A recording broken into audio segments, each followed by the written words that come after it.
Hi everyone, Vegas Film Critic here, Jeffrey K. Howard, here to review The Strangers, Pray at Night, starring, I gotta read over here because my memory is shot, starring Louis Pullman, Bailee Madison, Christina Hendricks, and directed by Johannes Roberts. It took 10 years to get the sequel from The Strangers. I have no pocket, there's the pocket.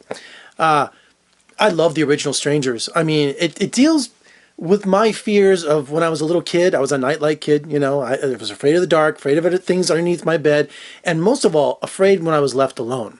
And I was kind of tough, you know, don't get me wrong, but home invasion to this day is one of my fears, okay? I always wake up thinking I hear someone in the house. I always wake up thinking, did someone just, you know, try to open the door or open the blinds, you know, to the window? So I have an active imagination when it comes to things like that. I know it's crazy. So The Strangers, the original, when they did that home invasion, oh my God, that was just, I just watched that recently too, because I've been waiting for this movie. I've been hearing so many news reports about the sequel and about it's in development and Relativity had it, then another company had it. Just for this last decade, you know, it's just been going back and forth. And the original director, excuse me, what's his name? Brian Bertino, he had nothing to do with it, which I thought was a shame, you know. So we have a whole new set of people and a whole new set of circumstances to terrorize the hell out of you.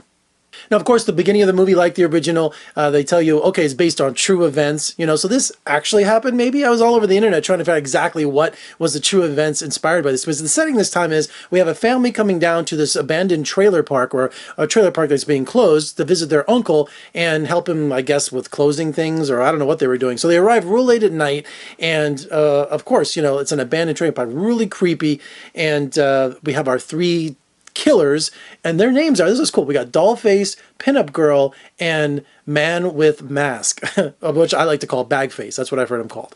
So some of the most terrorizing kind of images in horror film. So they're there and they start terrorizing this family, two teenagers and a mother and father. And so overall, yeah, okay, there's a lot of criticism in this movie about these are the stupidest characters, you know. And there's a debate about this movie. Is it a satire or is it a cliche of horror films? You know, I think it's a little bit of both. But overall, I was pretty terrorized through the whole movie. I mean, the movie's violent. The movie is suspenseful. There's terror in this movie. There really is. Third act does kind of fall apart. Yeah, I give it that. The cliches do click, you know, towards the end of the movie. There's some like, oh geez, you know, because like, why wouldn't you just, unlike the original where you were like trapped in this house, this time they keep moving from trailer to trailer. They're going to the offices, they're going to a pool, they're going to the snack bar, they're going all these different places, you know. But there are some scenes of just true terror in this movie that just had me just like, I ain't gonna sleep tonight. So the movie really plays on that 80s music and the fear, you know, you match a song, you know, Total Eclipse of the Heart you're hearing while they're making these death scenes. It's just really, it's really campy, but it's also, it's horror fun. I mean, is that the right word to use, fun? But also they shot this movie in an abandoned town in Kentucky somewhere. Where was it? Got my glasses. I write things down now because I'm old. Abandoned town in Kentucky, that's all I have in there. So that's... What's really cool is when you see the mood of this movie is that you have these long stretches of just nothing and just like these trailers that are sitting miles apart almost, it seems like, you know, and it has the fog coming in. Notice the lighting in this movie. It reminded me so much of The Exorcist, you know, when the priest shows up at the doorstep and the fog going on. So the movie has a really creepy setting, and there's just, these guys are really good at what they do in terms of, wow, I was terrified, you know. I'm trying to figure out what to say here. It's something you have to experience. But, you know, people have been reading reviews online and the early reports coming back, you know, people either hate it or love it. And I'm one of the guys that really liked it.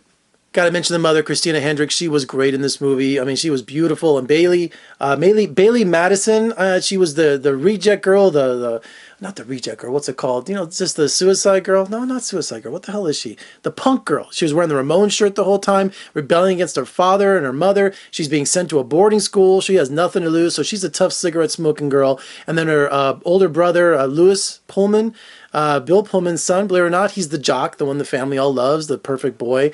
And so it's about a family that's kind of being splintered apart, and unfortunately, it takes a couple murders to get them to love each other. So Strangers Pray at Night, I had a good time with it. I don't know if I ever watch it again because it was just, there were some scenes of gore, you know, I was really disturbed by some of the violence in this movie. The original, you know, it's more about the suspense, about people trying to get in the house and hearing noises and stuff like that. That classic knock is back. So this one just had some really confined terror where I couldn't breathe sometimes. Am I making too much of this movie? Am I selling it too hard? I enjoyed it a lot. So check out Strangers, Pray at Night. All right, for more interviews and reviews, surf on over to my website, vegasfilmcritic.com. Social media, I'm sorry, I'm trying. Facebook, Twitter, Instagram. I'm done with Snapchat. Also, if you're watching on YouTube, make sure you subscribe, thumbs up, comment below. What did you think of The Strangers Pray at Night? And also, take my podcast along, head over to iTunes. All right, I'm Jeffrey K. Howard. Thanks so much for joining me today. You like my shirt? I don't usually wear this in Halloween movies and stuff like that, but I got a couple of cool Halloween horror shirts. I'm Jeffrey K. Howard in Las Vegas. Thanks so much for joining me. I'll see you next time.